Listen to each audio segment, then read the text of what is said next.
सभागृहाचे विरोधी पक्ष नेते अंबादास दानवे यांनी सभागृहाच्या कामकाजाबद्दल इथे जे काही नमूद केलं त्याच्याशी आम्ही देखील सगळे सहमत आहोत। महत्वाचा विषय असा आहे की आपण सभापती आहात। ज्या दिवशी आपण सभापती होता त्या दिवशी कुठल्याही राजकीय पक्षाचे आपण राहत नाही, आपण पूर्ण सभागृहाचे असता। परंतु एकंदर आम्हाला असं वाटायला लागलंय, खरं म्हणजे आमची भावना अशी होऊ नये, आम्ही सभापतींकडे बघताना न्यायाधीश म्हणून बघतो, कारण हे घटनापीठ आहे।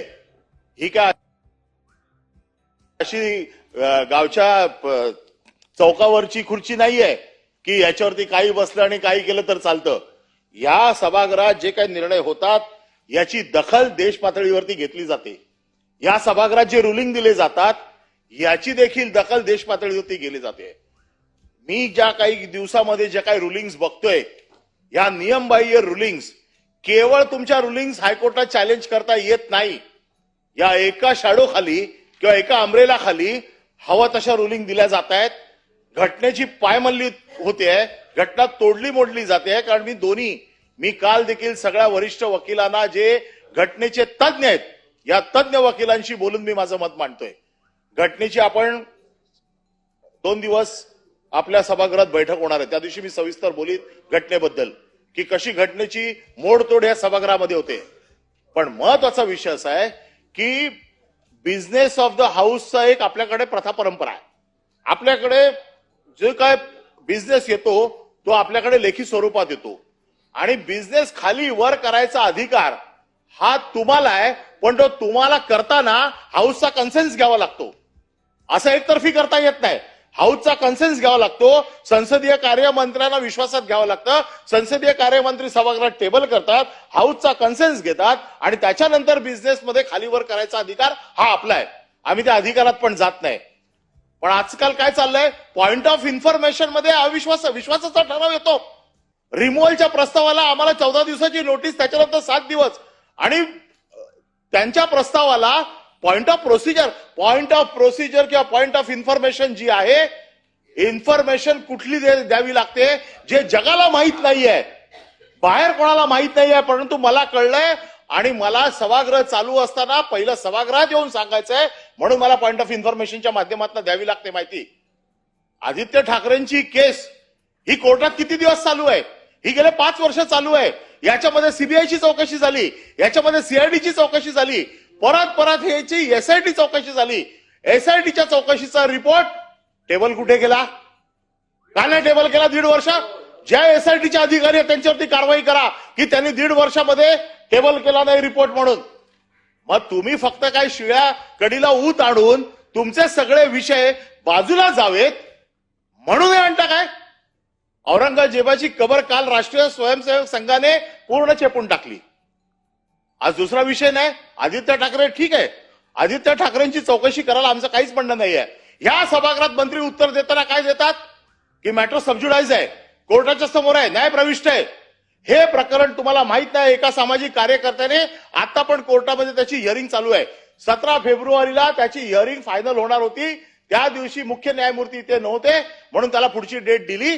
कालचं जे पिटिशन झालंय या पिटिशन मध्ये त्या पिटिशनला आमचं पिटिशन टॅग करावं असं पिटिशन आहे, कॉपी पेस्ट पिटिशन आहे। हे कोण करते? आम्हाला न कळलं एवढे आम्ही मूर्ख आहोत का? हे काय चाललंय आम्हाला कळत नाही का? आणि कोर्टात देईल ना काय निर्णय द्यायचा ते, कोर्टाचा अधिकार आहे। मॅटर सबज्युडाइज असताना तुम्ही कसं ठरवणार? आणि पॉइंट ऑफ इन्फॉर्मेशन मध्ये येते का तुम्हाला माहित नाही? तुम्ही पेपर वाचत नाही, आम्ही सभासद काय पेपर वाचत नाही, आम्हाला काय माहित नाही? पॉइंट ऑफ इन्फॉर्मेशन कुठला येतो? ज्यावेळेला सभागृहाला एखादी गोष्ट माहित नसते, बाहेर काहीतरी असं होतं की सभागृहाला सावध करणं गरजेचं असतं। सभापती महोदय, तुम्ही देखील या सगळ्या गोष्टी मान्य करताना हे सगळं नियमाप्रमाणे केलं पाहिजे असं आमचं म्हणणं आहे।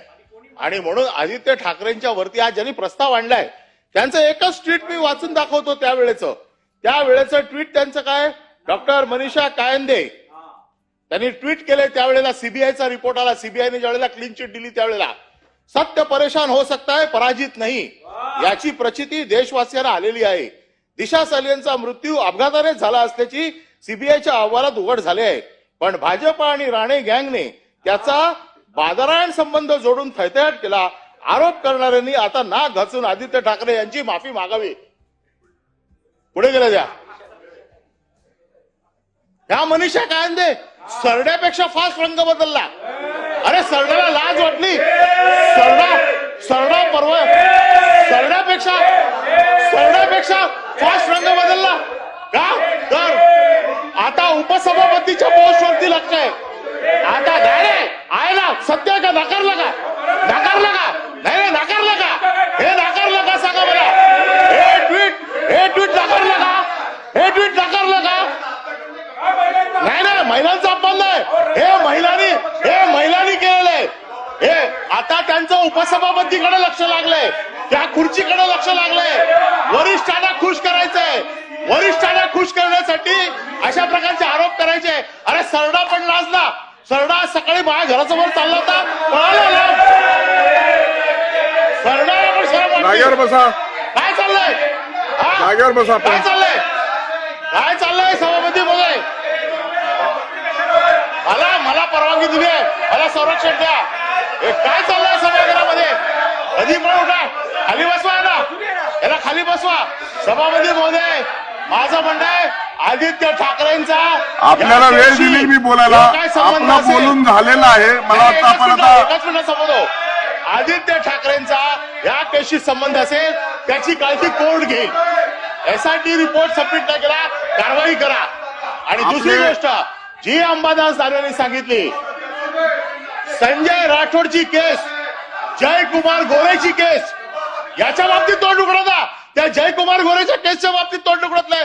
त्याचे एवढे फोटो, नागडे उघडे फोटो जे आले सभागृहात, त्याच्या बाबतीत कोण बोलत नाही. पॉइंट ऑफ इन्फॉर्मेशनच्या माध्यमातून एक विषय मी सभागृहाच्या निदर्शनास आणू इच्छिते. कालपासून सर्व प्रसार माध्यम आणि वर्तमानपत्रांमध्ये एक अतिशय गंभीर असा विषय, दिशा सॅलियनची जी हत्या, मृत्यू झाला, तर त्याच्याबद्दल तिचे वडील सतीश सॅलियन यांनी एक याचिका उच्च न्यायालयात दाखल केलेली आहे. आणि त्यापूर्वी त्यांनी असं म्हटलं होतं की त्यांच्या मुलीचा अपघाती मृत्यू झाला, परंतु आता त्यांनी स्वतः उच्च न्यायालयात धाव घेतली आहे. अनेक गंभीर बाबी आणि अनेक लोकांवर, महत्वाच्या व्यक्तींवर त्यांनी नाव घेतलेलं आहे. त्याच्यात काही कलाकार आहेत, काही राजकीय नेते देखील आहेत, काही पोलीस ऑफिसर आहेत. परंतु हे अशा परिस्थितीमध्ये एखाद्या महिलेचा गूढ पद्धतीने मृत्यू होणं आणि या मृत्यूची उकल न होणं ही अत्यंत गंभीर बाब आहे. आणि यामध्ये जे याचिकेमध्ये नावं घेतली आहेत ती अतिशय मोठी नावं आहेत. त्यामध्ये तपास यंत्रणांवर देखील प्रश्नचिन्ह निर्माण केलेले आहेत.